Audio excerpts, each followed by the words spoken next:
of the week. Cast your vote. Coaches make dozens of decisions in every game. Most of them aren't that noticeable.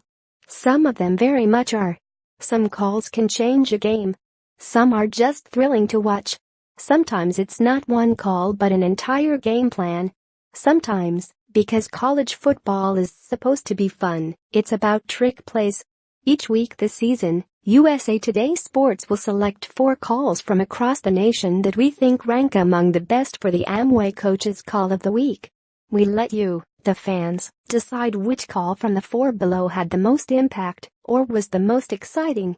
Voting closes at 4 p.m. Eastern Time on Monday. The Tigers created a little chaos in college football on Saturday by whipping Georgia, the number 1 team in the college football playoff rankings, 40-17. Auburn's defense stood tall, but the offense really rose to the occasion, piling up 251 yards through the air and 237 on the ground against the stingy Georgia defense, one of the best in the country. RB Kerryon Johnson, with 167 yards on the ground, carried the load, but QB Jarrett Stidham did his part, including a keeper for a touchdown in the third quarter. On 2nd and 5 from the 7, Stidham faked the handoff to Johnson and sprinted untouched for 6. All of a sudden the score was 23-7, and the Tigers never looked back. It did not look, for much of the night Saturday, as if the Broncos would be in a position for Harsin to make a game-deciding call.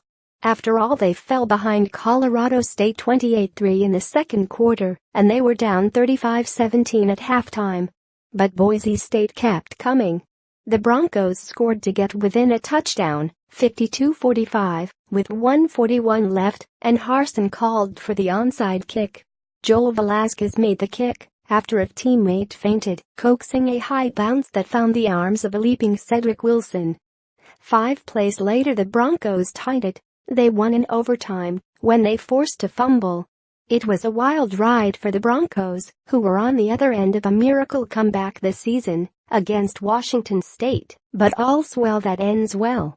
The Nittany Lions coach has quite a luxury, a set of skill players that are very much at the top of the game. And Franklin finds ways to use them. Like Saturday, in a 35-6 victory against Rutgers. The Nittany Lions busted out a play, a hook at lateral, the actual term for what so many call a hook and ladder, that had been in the works for a while, and it was a joy to behold. On 3rd and 9 at the Rutgers 15, QB Trace McSorley dropped back to pass. He hit WRDC in Hamilton at the 18, and Hamilton lateraled back to Saquon Barkley, who hurdled a defender and took it the 1. Barkley scored 2 plays later. Substance and style. On Veterans Day, the Army ran its record to a 2-6-0 at home, with a 21-16 victory against Duke.